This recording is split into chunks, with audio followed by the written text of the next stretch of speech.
starting to raise, the stock market continues to hit all-time highs, and optimism is through the roof.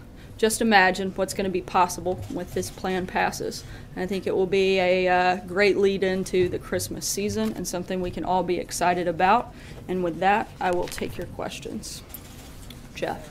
Sarah, is Director Mulvaney firmly in charge of the Consumer Financial Protection Agency today, or is there still a back and forth between him and Leandra English on who's actually the boss?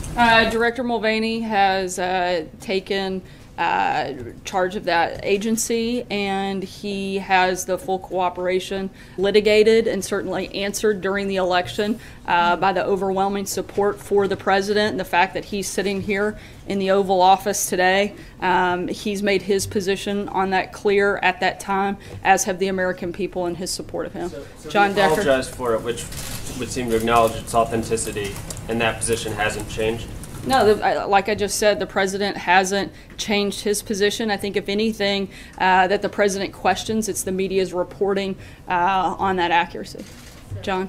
Thanks a lot, Sarah. Just two questions on the CFPB. The first one has to do with whether or not you would like the courts to clear up any confusion as to who is in control of the CFPB. Of course, the lawsuit has been filed. We'd like that case to be, a ruling on that case to be decided very quickly.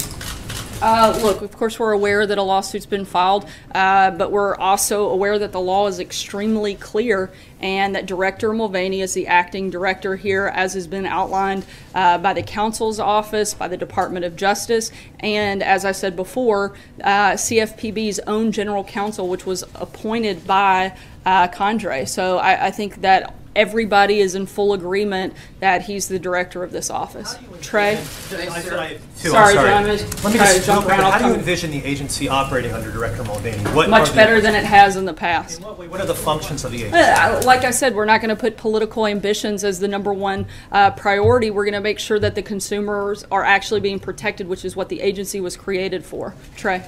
Thanks, Sarah. On the Senate race in Alabama, does President Trump plan to campaign for Roy Moore? The president is not planning any trip to Alabama at this time, and frankly, his schedule doesn't permit him doing anything between now and Election Day. Over the weekend, the president weighed in about this race on Twitter. Does the president does he have plans to continue his campaign against the Democrat in Alabama, Doug Jones? Look, I'm not going to get into a back and forth from the podium. As you know, I've declined that opportunity many times. But I can tell you that the president obviously wants people who support his agenda, and certainly wants people that are looking to make America better, to improve our education system, to grow our economy, to continue to fight against ISIS, continue growing the economy. Those are the president's priorities, and he wants people in place that are going to help and support those priorities. Jonathan. Sarah, at the event that the president just did with the Navajo code talkers, he referred to Pocahontas being in the Senate. Why did he feel the need to say something that is offensive to many people while honoring the Navajo code talkers, these genuine American I think heroes? What most people find offensive is Senator Warren lying about her heritage to advance her career.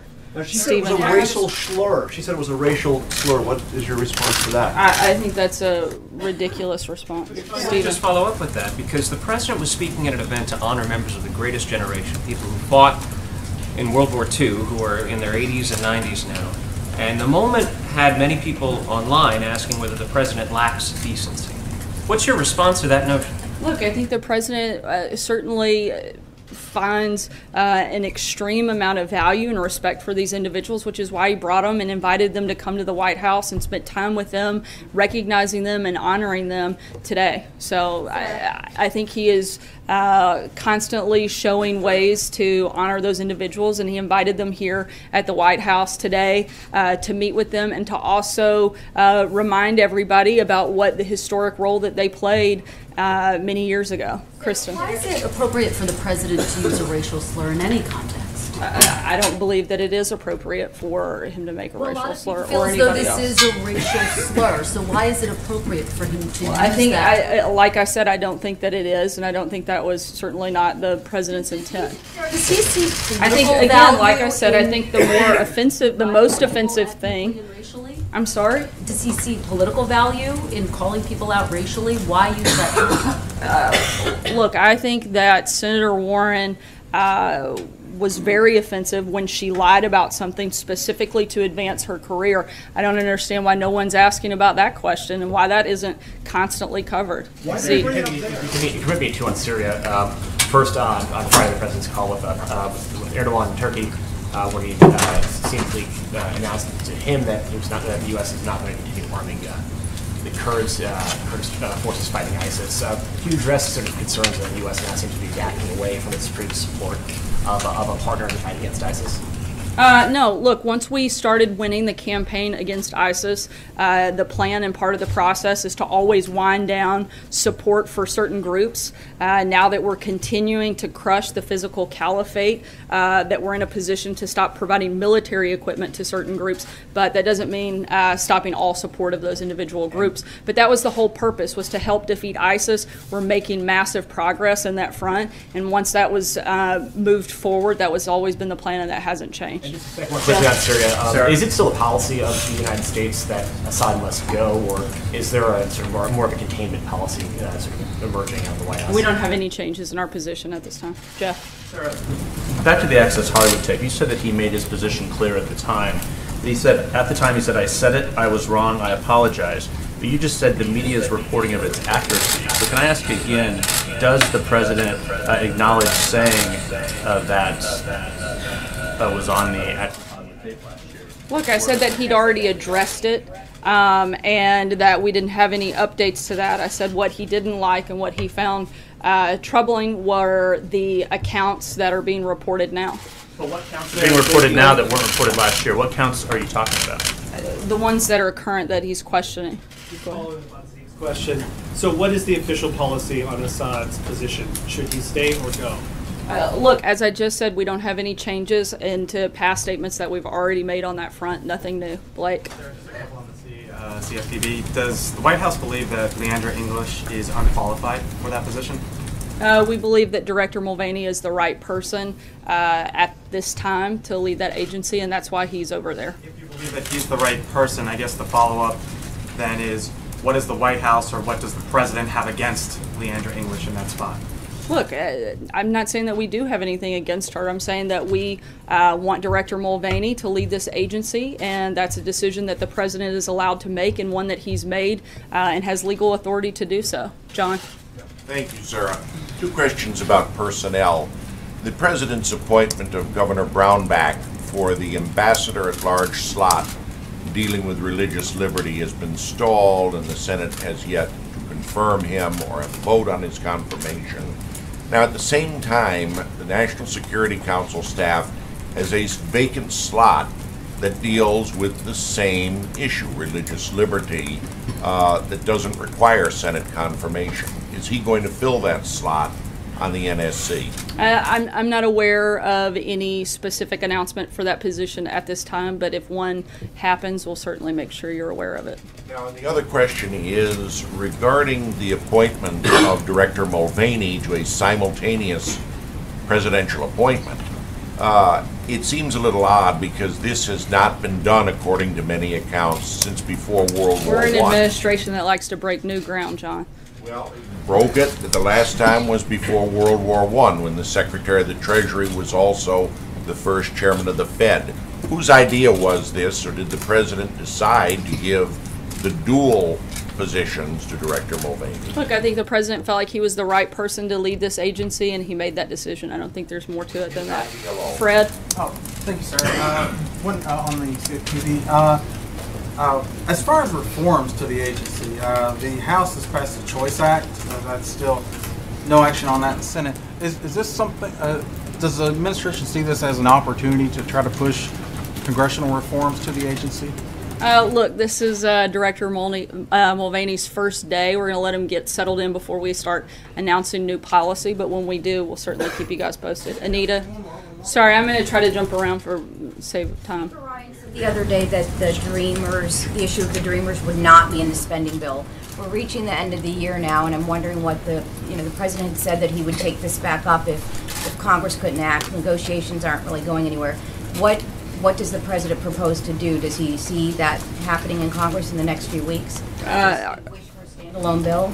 Are you talking about specific to, I'm sorry, I missed the first part. Dreamers? What to do about Dreamers? Look, we hope that the Democrats aren't going to put our service members abroad at risk by trying to hold the government hostage over partisan politics and attaching that to that. We've laid out what our principles on immigration are. We want to see responsible immigration reform that would include DACA, but that would also include the priorities that we've already previously laid out.